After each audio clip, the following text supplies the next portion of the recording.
Good afternoon, everyone. My name is Charles Moses, and I'm Dean of the School of Management at the University of San Francisco.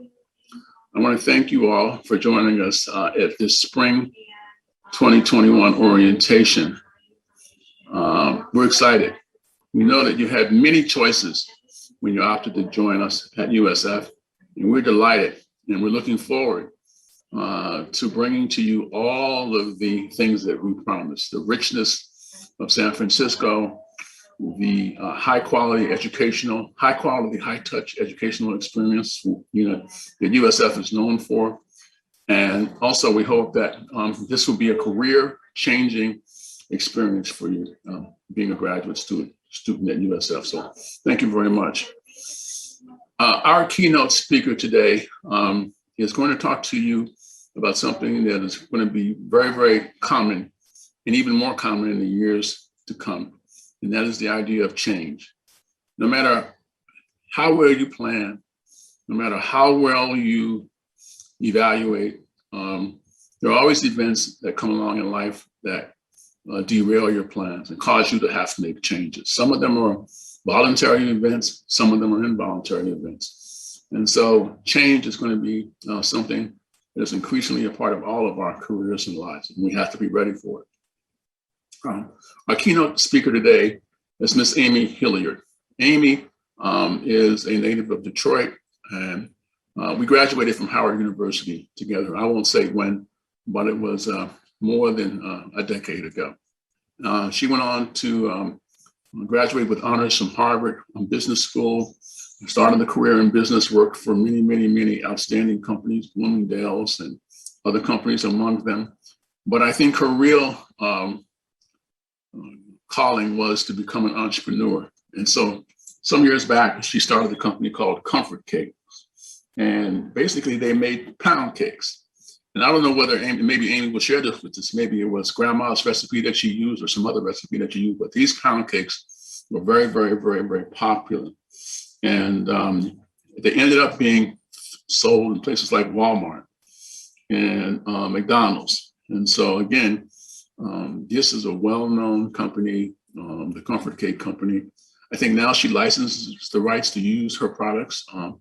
And now she's moved on to become an author and a teacher. She currently is an adjunct faculty member at Chicago's Booth School of Business, and has worked at Loyola University School of Business and also at Northwestern School of Business as an adjunct instructor.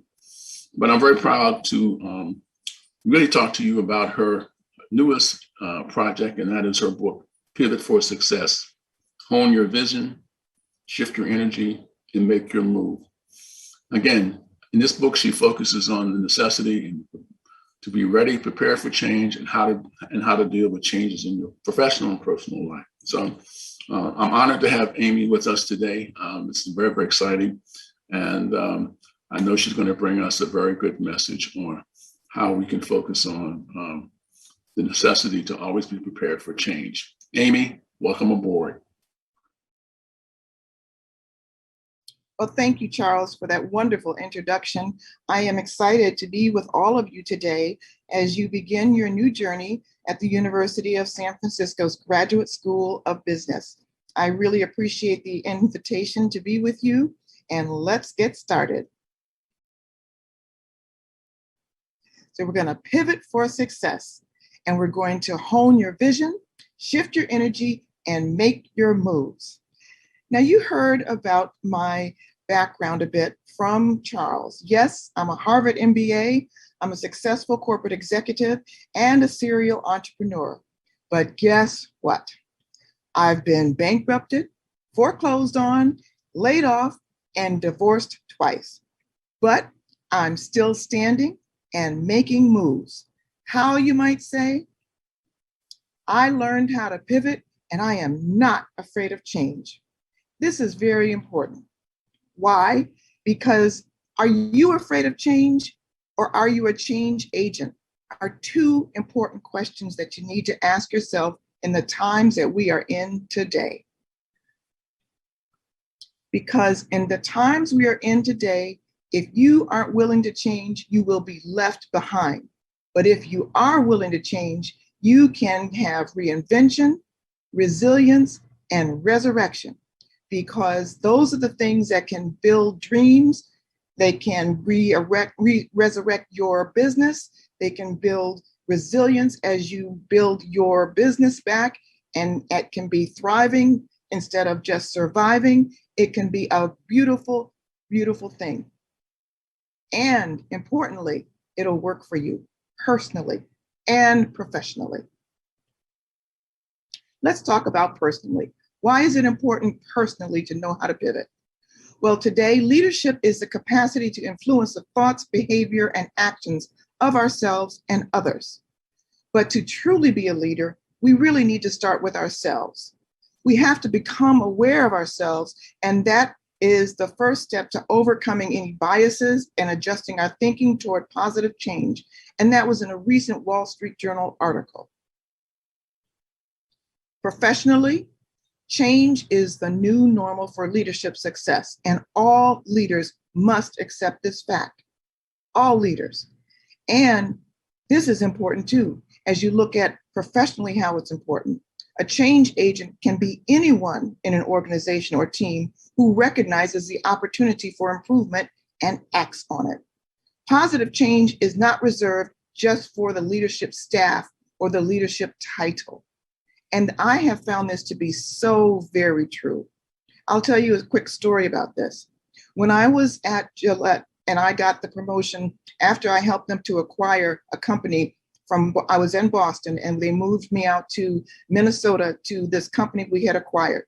I had the title, I was director of marketing, and I had the no marketing staff really, because I had to hire people, and they gave me the charge to start launching new products. Well, I had to start with what I had. And so I called a meeting with the manufacturing folks, the R&D folks, and the sales folks, everybody. And I said, look, we've got to start launching some new products. And I'm going to depend on you to help me with, if you've got a great name, a great idea, make sure I have it, because nobody has a lock on a good idea. And do you know, I got some of the best ideas for product names from the manufacturing group. And that was something that I've never forgotten in terms of where you can get leaders and where positive change can come from. Now, when I talk about Pivot for Success, I talk about my 3-step strategic process. Number 1, you've got to hone your vision. You've got to make sure you know what you want to happen, and you've got to have your vision so you can decide on what people want to do and what you want to do, because without a vision, people can perish. Number 2, you've got to shift your energy toward that decision so that you can be moving toward the decision that you want to happen. We all have 24 hours in a day. And if we don't have the energy going toward what we want to happen, the energy can be dissipated and be all over the place. So you've got to shift your energy toward the decision. And then you can make your moves. So that is an important 3-step process to think about, because pivoting, in fact, one of the people who here in the Chicago area started an entrepreneurial venture capsule, or it was a capsule or where you have a plan for entrepreneurs to really start their businesses and other business people help them. His name is Howard Tillman. He said, we want you to pivot and not twirl. And I love that, because if you don't have your strategic process, you can just twirl all around. But if you have a process, you can make sure it's strategically pivoting and not twirling. So how do you make sure that those 3 strategic points are working for you? For me, and for the people who, as you look at my book coming forward, there are 10 pivot points that I want you to focus on. And these 10 pivot points, I have been following them for over 25 years. They have helped me, and I want them to help you as you start moving into this new career and life transition of going into graduate school. There's something that I feel that I have learned from, I still learn from them, and they can be a blueprint so that you can pull them out and use them. I still use them as you start thinking about how to make pivots. And what are the 10 pivot points? They are finding your purpose, believing in possibilities, making sure you're defining your priorities, envisioning prosperity, and getting prepared. Let's talk about these first 5. What is finding your purpose? Everyone has one. And it's what really makes it important for you to do every day. What is your gift? Everyone has a fingerprint, and it's very, very different. And everyone has something that they can give to others. And I want you to think about that, because if you have a purpose, then what you do in life can really have meaning. And it can be if you want to have a $1 billion corporation or if you want to run a nonprofit. But when you are on purpose, you will find your energy to keep going to do what you really want to do. Believing in possibilities. Everything that you have seen on this earth that is of a phenomenal achievement, Jeff Bezos going into space, Richard Branson going into space, believing in possibility. The belief in the possibility that you can do something is imperative. You've got to believe. And so if you believe in possibilities, then that no one can shake that belief, that's something that's important when you think about pivoting. Defining your priorities. I look at it this way. What if the doctor told you you have 5 years left to live? That's not a happy thing. But let's put it in perspective, because we've all gone through globally this pandemic, and a lot of people didn't know that they weren't going to have a long time to live. But let's just say, for example, the doctor said, you have 5 years left to live. And then the doctor calls you up and says, I'm sorry, you only have 3 years left to live. What would fall off that 5-year list? And then the doctor calls you again and says, Amy, I'm sorry, you only have 1 year left to live. What would you do? What would I do? I know what I would do. A lot would fall off that 3-year list. And I would do what I would want to do if I had 1 year left to live. That is how I can crystallize my priorities. That's how you can crystallize your priorities. It's a thinking process that kind of makes things easy to prioritize. But understand, those priorities can evolve over time. It depends on what stage of life you're in.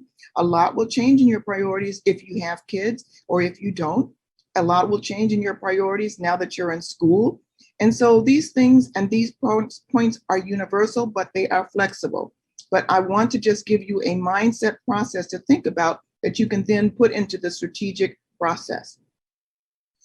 Pivot point number 4, envisioning prosperity.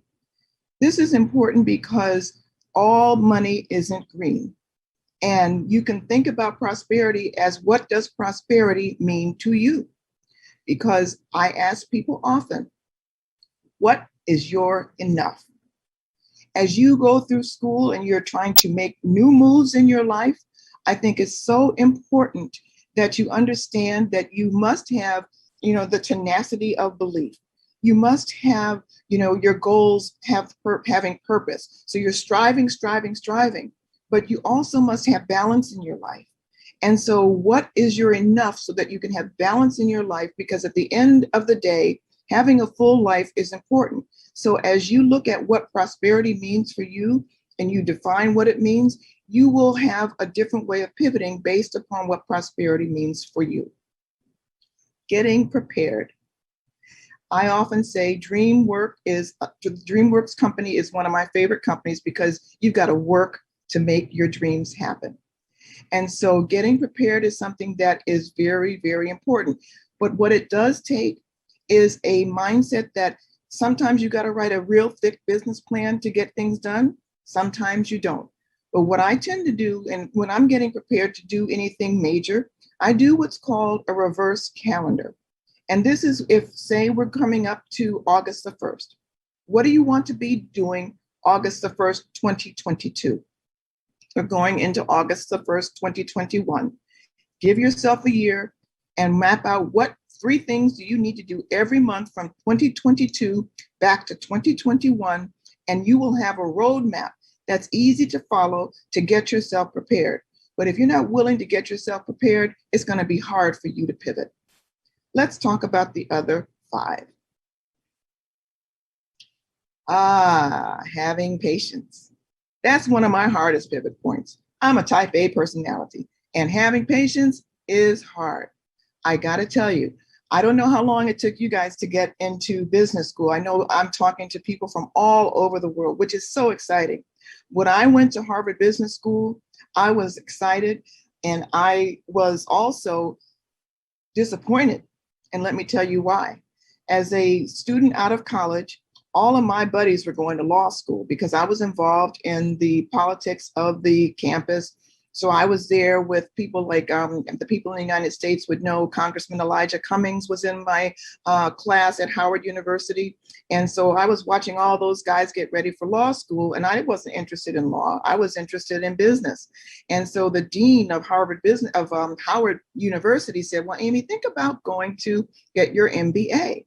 And I said, okay. He said, you can do anything in business if you have your MBA.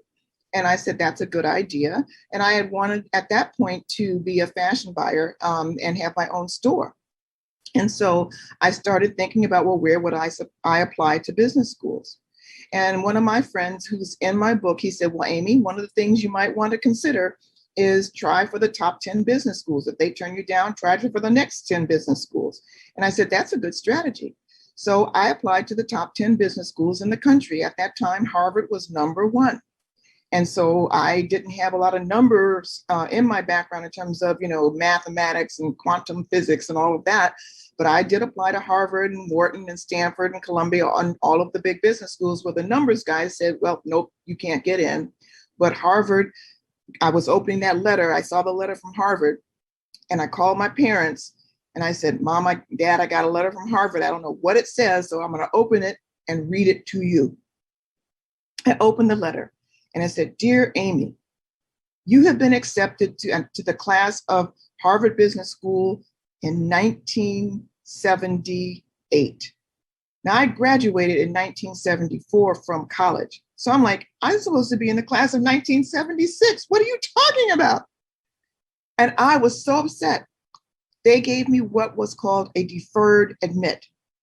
They wanted me to work for 2 years, and then they wanted me to go to business school, and go to school and get a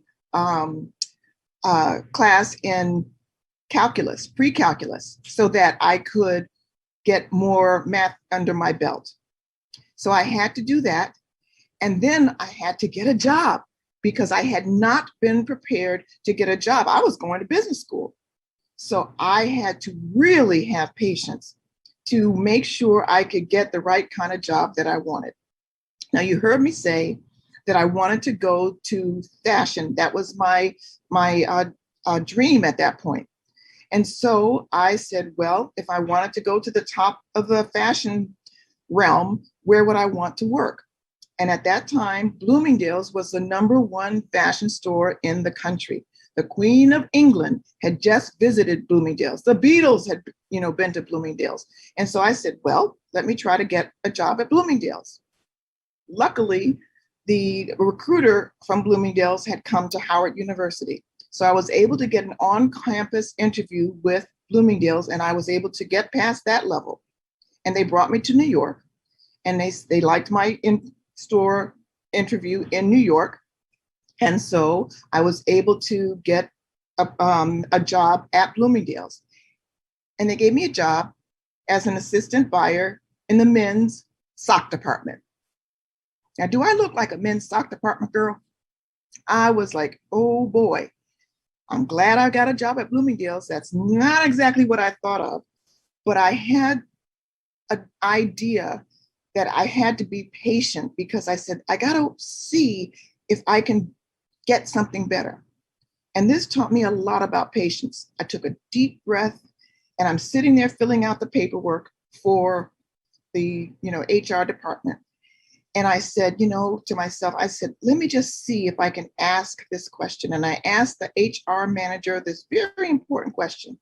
I said, while I'm here in the store, would it be possible to have an exploratory interview with the buyer from the designer dress area? because that's where I really wanted to work. I said to myself, can I just explore things with her? And I will tell you this, an exploratory interview, an exploratory meeting is one of the strongest things that you can do when you want to make a pivot. You're not asking for a commitment, you're asking to explore. The HR manager said, well, I'll call her. If she's in, maybe she'll talk to you. And she picked up the phone and she called Miss Elaine Monroe, who was the buyer for Plaza Elegant, the designer area of dresses at Bloomingdale's. She happened to be in, and she said, well, you can go up and talk to her. And they sent me up to her office. I'm telling you, that was the most elegant thing I had ever seen, the elegant place. They had Bill Blass, Oscar de la Renta, Valentino, Halston, all of the best designers in the world were in her department. And we got along famously. And she said, let me just make a call downstairs. She called downstairs to the HR department at Bloomingdale's and she said, I don't care what the policy is. I want Amy to work for me. And that was that. Therefore, my first job was as the assistant buyer for Elaine Monroe at the designer dress area of Bloomingdale's. I tell you, if I wasn't patient, I would have been at the men's sock department. So I tell you, then you'll see in the book that having patience can be powerful. And it can teach the people that work with you that having patience is powerful. Sometimes when you rush into something, it can lead you in a direction that you may not want to go into. And that if you had just been a little more patient, you could have gone for something that you really, really wanted. And so I urge people to think about patience in a different way, not that it's making you just wait and wait and wait, but it is rearranging things that may be better for you. You can think about it like when you're at a play and you're between Act 1 and Act 2, and in intermission, things are being rearranged so that Act 1 can merge successfully into Act 2. So that's why I think having patience is very important. Seeking positivity is the next pivot point. Now, this is something that can sometimes wear you out. When you have a dream and you have a goal and you're telling someone that's close to you and your family or friends, and you're excited about your new business, or you're telling your boss about your new project, and they say, that's the worst idea I've ever had. What do? Well, you can fold, or you can make a decision that I will be very careful as to who I tell my dreams to and how I tell my dreams. Because you cannot always make the decision as to who is in your life, but you can make a decision as to who has a front row seat in your life. And that is something that my friend Susan Taylor, who was the editor-in-chief of Essence Magazine, told me years ago. And so what do I mean by that? It means that if you have family members that you know may not be aligned with your dreams, you may not tell them your dreams, but you'll find your people and your tribe who know you well and will understand your dreams. Go to them with your dreams. If you have a boss who may not understand your project yet, then you may find someone else in your department or in your organization that you can go to and say, how can you help me to persuade our boss that this is the right direction to go into? Find some allies who can help you to position your idea so that it's more acceptable. So you're seeking positivity in order to meet your goals, because positivity creates alignment. Alignment creates momentum. So you really must seek positivity for things that you want to have happen as you're making a shift, as you're making a pivot so that you can move forward. It's a very important pivot point. Having passion. Why isn't passion number one? Everybody says, if you want to do something, you've got to have passion. And absolutely you do, because passion is the lubricant for your dreams. Passion is the lubricant for major things to happen. But without a plan, passion can be a lot of hot air. So this is why I tell people that, yes, passion is important, but passion without a plan is not going to help you get where you want to go. So I tell people to keep your passion as you need it, but make sure you've got something behind that passion in order to move forward. This is something that happens with me all the time. As you heard, I have the Comfort Cake Company, which is pound cake so good it feels like a hug. And yes, we took my own personal pound cake recipe. I love pound cake. I make it all the time. I made some with my son even last night, and I really like it. Well, to get my personal pound cake recipe from my kitchen to the skies of United Airlines, to McDonald's Test Market, Home Shopping Network, the shelves of Walmart, took a lot of passion, but it also took a lot of other things. Now, people know me as a pound cake lady, so people would come up to me all the time, still do, and say, I've got the best brownie in the world, or my chocolate chip cookie is fantastic. Amy, tell me how to do it. I said, I can't do that. I can't sit down and tell you how to do it in a quick conversation. Have you written a business plan? Have you looked online to see what a business plan is like? And that's what I ask people to do, because of the discipline that it will take to do a framework of a business plan. And again, I'm not saying to write a treatise. The old story of Herb Kelleher, who wrote the business plan for Southwest Airlines on a cocktail napkin. Sometimes you just have to write a framework. And I require people who want to work with me to have a framework of the business that they're thinking of or their idea before I will work with them, because the discipline that's required to think it through is important to really back up your passion. So passion is important both personally and professionally when you're trying to make things happen. And then the next thing that's very important is perseverance, because trust me, when you're pivoting for yourself and you're going down a new path, and I bet a lot of you, as you were making your decision to go to grad school, you had to have perseverance to change your whole life, to make a decision to move to San Francisco or to change your lifestyle so that you could go to school for 2 years. And it's going to take perseverance to get through these programs. It's something that's important to think about. And so I think that it is an important pivot point to have, because perseverance is going to test your character, and it will do that on many, many levels. One of the things that I'll give you as an example, when Comfort Cake was going to our biggest customer, we ended up doing a lot of food service business with the Chicago Public Schools, and we persevered to get that business to grow. We first started out selling Comfort Cake in the big bundt cakes to the schools, and they would slice it off for the children. But they have 400,000 students in the Chicago Public Schools, so that took too much labor. So they said, can you make small loaves and already sliced so that makes it easier for us? So we did that. We transitioned to that. Then they asked us to make it trans fat free, and we did that. Then they asked us to say, well, now we want to bake it in the schools. So what can you do to help us do that?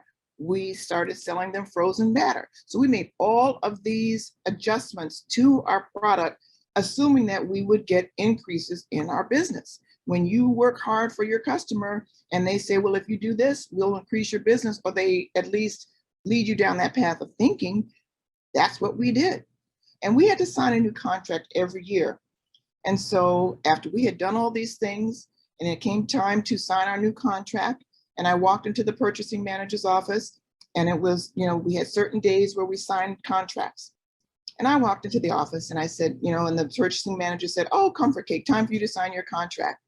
And I said, okay, I will do that. I'm ready to sign the contract. And I looked at the contract and I said, but there is no increase in our business. And the purchasing manager looked at me and said, well, you have enough business, Comfort Cake.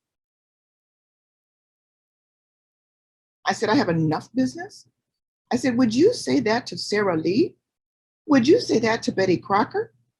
I don't think so.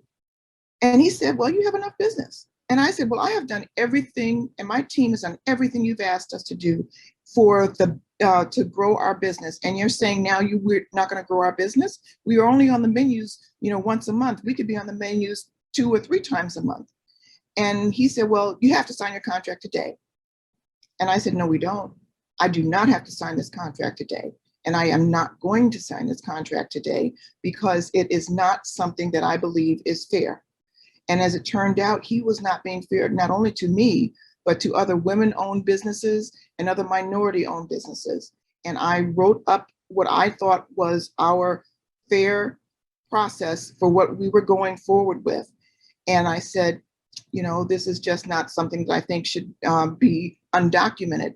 And I was able to persevere and get the right kind of contract that we deserved. And that purchasing manager had to look for another job. I persevered. And here's another pivot point that is key, and that is managing perceptions. Now, on a personal front, as you guys are going forward and you will be starting to look for jobs and you want to make sure you're putting your best foot forward, well, there's never a second chance to make a good first impression. Remember that, okay? There's never a second chance to make a good first impression. So whatever you're doing when you're presenting yourselves, and I'm sure you've done this before, but remember to make sure that you're presenting yourself well when you're making these encounters, when you're doing your networking, when you are making your phone calls. I would tell my team when we had our office, when you answer the phone, how you answer the phone is important. Where are our business cards? All of these things make a difference. Well, one of the things that Marvin Traub taught me that I have never forgotten, he was the CEO of Bloomingdale's when I was there. When I went back to Bloomingdale's after I graduated from Harvard Business School, because he recruited me, I said, well, I think I have to go back since the CEO said, he wanted me to come back. They put me in the towel department. And, I didn't think I belonged in the towel department either, like I didn't think I belonged in socks, but I did some research. And guess what?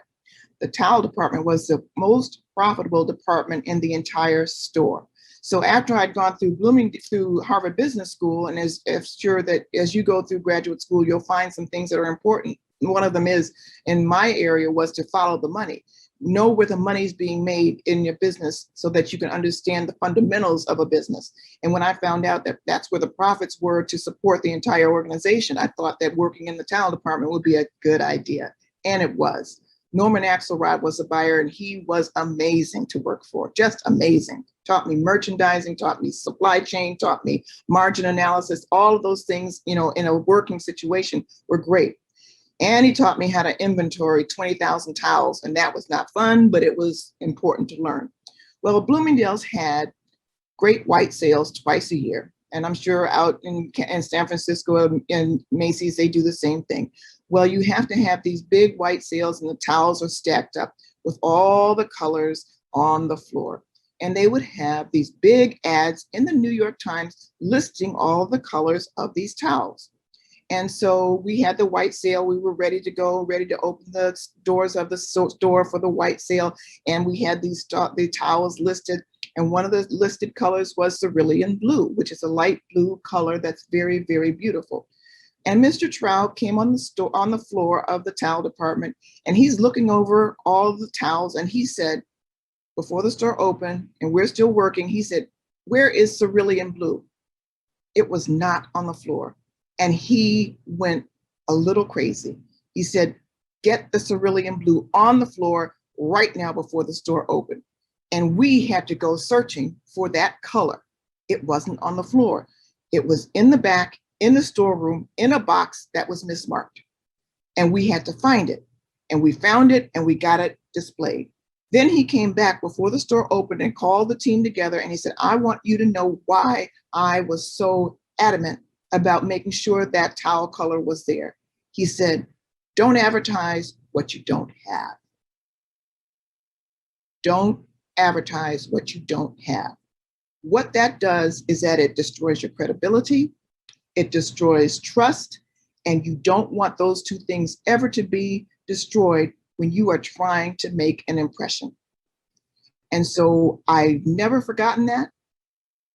I have told people who work for me never to forget it. And I tell people who are working in organizations never to forget it. Because if you're working in an organization and you're trying to move up in the organization and you advertise yourself as someone who can do A and you can't do A, but you can do B and you don't tell them that, what good is that going to do? I often tell people when they're trying to make, global changes and work in global industries, and they say, well, I can speak French, or, I can speak French, so you can send me over to Paris for an assignment.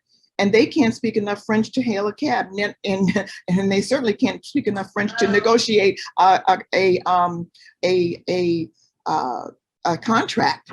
So I think you have to be very, very careful when you are managing perceptions as to what you tell people you can do. So that is the 10th P, that it's managing perceptions. That's very, very important. So going back to the strategic process, number one, honing the vision.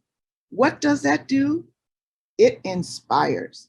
It inspires people to the vision that you want to achieve as you are pivoting toward a new direction. Number two, shifting the energy. What does that do? It motivates people, because energy has a lot of just action behind it. You can shift energy, and you can see the shift of the motivation. You can see, like lightning, you can see energy move. And number three, making the move, that actually creates the action that you want. So I think it's important that when you take those 10 pivot points, and then you take the 3 strategic processes and you fold them in together, you can see how you can make the pivot for success work for you. But using the process can work. But here's something else that's important. Selling the process to yourself and your organization is what can get results. You've got to sell the process to yourself. You got to tell yourself, this is going to work. You got to try it, and you got to tell yourself it's going to work and sell it to yourself. And yes, indeed, you've got to sell it to your organization. Your communication skills and telling your organization that this is going to work is going to be critical to develop. When I'm teaching, I really work to tell my students to concisely be able to develop their persuasive skills, because this is what's going to move things ahead. Because when you are pivoting, you're going to have naysayers all along the process who are going to say it's not going to work, that they think that their department has more resources and they're not going to give them up. So you've got to learn how to sell the process to yourself and to your organization to get results. It's not just that you have a great idea about how you're going to make things happen or change things to meet the evolving needs of a marketplace. You got to sell people on the idea. Now, what are 5 effective ways to sell change? And this was in Forbes magazine. Awareness. You've got to be aware in a 360-degree way of the landscape you're dealing with. In an organization and in personal life. In an organization, what functions are going to be involved with selling change? It's not just going to be the marketing department. It's marketing is my background. So it's not always marketing that has just all of the ideas. You've got to make sure that finance is on board, that R&D is on board, that manufacturing's on board. All of these things are in the landscape that you've got to deal with. Personally, is your family on board? Is your community on board? All of these things make a difference. So you have to be aware. What about timing? Is it the right time to sell change?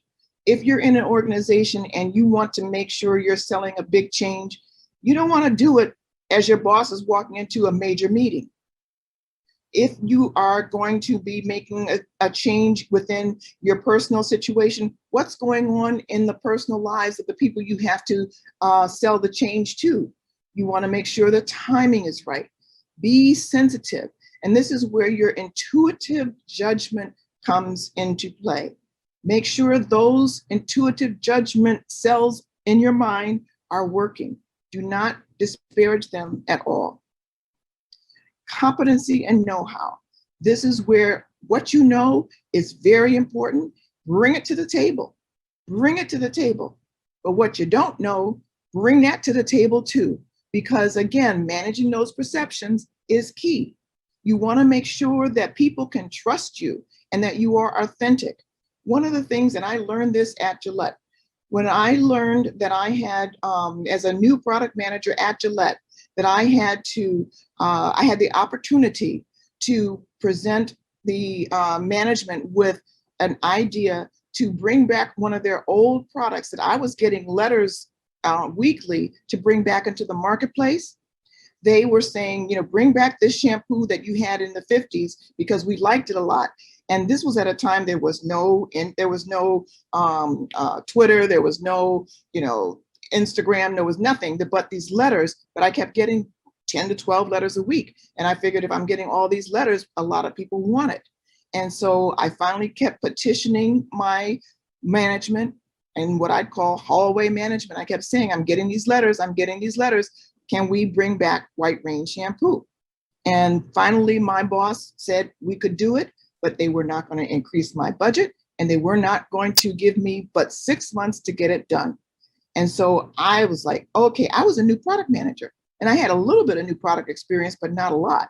So what I had to do, I called a meeting of R&D, manufacturing, advertising, sales, everybody in a war room. And I said, I know how to do marketing, but you guys know how to launch new products because you've done it before. I don't know how to do it, but you have. You tell me and my marketing team what we know how to do, what we need to do because you know how to do it. That had never happened before in a new product launch. The subject matter experts were so excited that somebody from marketing said, you guys know what to do, tell us. That meeting exploded with excitement. They were so happy. They started pulling ideas from everywhere to say, we can do it this way. I've got a bottle that's already been tested. I've got a bottle that's already been tooled. I've got graphics that can work. And the advertising, we can do it this way. And we got that product done in 6 months, and that business grew to $100 million in sales. Because I told them what I didn't know. But I told them what I did know, which was they knew how to do it. And I was competent in marketing. So all of these things helped to sell that change. Desire. You've got to have desire. Desire is very closely related to passion, because if your desire isn't there when you're going through the trenches of pivoting to change, people will be able to call you on it. You've got to be able to have desire and the willingness to roll up your sleeves, get your hands dirty, and keep things moving. Because if people don't see you in the trenches making it happen, they will stop getting in the trenches and making it happen. They'll say, well, if you don't believe it, why should I? So you've got to keep your desire high and consistent when you're going through a pivoting stage, because that is going to make all the difference as a leader. It's going to make all the difference personally as a person when you're trying to make a pivot and it's taken a long time. You can't let your desire fade. And finally, mental toughness. That's the kissing cousin to perseverance. You've got to have mental toughness because it's not always going to be easy. In fact, things that really matter, things that really make big strides in life are rarely easy, but you've got to have mental toughness to allow them to persevere and for you to persevere through them. And what does mental toughness do? It builds character. And character is something that you can continue to build for the rest of your life. Depending on whatever situation it is, you need character for that situation. You need character for this situation. And people around you need to see that you can build character, and so they can too. This is something that is a great thing to aspire to, the mental toughness that it takes to pivot and to sell change. I just can't tell you how important it is and how you can look at change as a positive, not a negative. If you think about how much it can affect other people and change the world, really, it really can. So when you pivot for success, remember the 3-step strategic process. of honing your vision, shifting your energy, and making your move. Remember those 10 pivot points. They're there for you. They're universal. They do not ever get old. They're flexible. They don't have to go in this order at all. You can pick them out when you need them. You say, ooh, today I need to look at my priorities. Oh my goodness, today I need to have passion. Today I need to have purpose. Today I need that patience. You know, these are things that really work. And I just tell you from my experience, and it took me 23 years to get my book, Pivot for Success, written. But my first book was written where I use these 10 pivot points was written in 2005 called Tap Into Your Juice. And that's where my first 10 pivot points were developed. And they were developed by using these 10 pivot points, and I needed an endorsement. And that endorsement was given to me by Michelle Obama in 2005. I called them the Power Ps back then.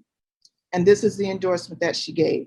Amy's Power Ps can help anyone turn on the light that's already within, and sharing your light with others always positively impacts our world. When she became First Lady, she told me, Amy, that endorsement is yours for life. I was so gratified that I had her support for this new book, Pivot for Success, and that it has the endorsement of many, many people. Sheryl Sandberg of Facebook has endorsed it. Dr. Frederick, president of Howard University, has endorsed it. People like Debbie Allen, the actor, choreographer, and philanthropist, has endorsed it. I mean, they're just people who I had no idea that when they read it, they would feel the same way. But to me, it is just gratifying to know that at this stage of my life, my mission is to help others understand that it's never too late. You can get unstuck. It's never too early. You can keep going. You can keep moving. I have a saying, and it's in the book too, that as long as I can look up, I can get up. And that is something that I want people to understand, that you can do anything in life that you want to if you put your mind to it and you keep going, but you have a full life with balance, and that the things that are important to you are meaningful and you keep those in mind. So if you want to pivot for success, I urge you to learn the process, to sell the process, and then know when to make the turn. So I want to thank you for being with me today, and to really enjoy your journey as you move forward with your graduate education at the University of San Francisco. I hope you enjoy my book. I wish you all the best in the future, and it has been my pleasure to be with you today. Thank you.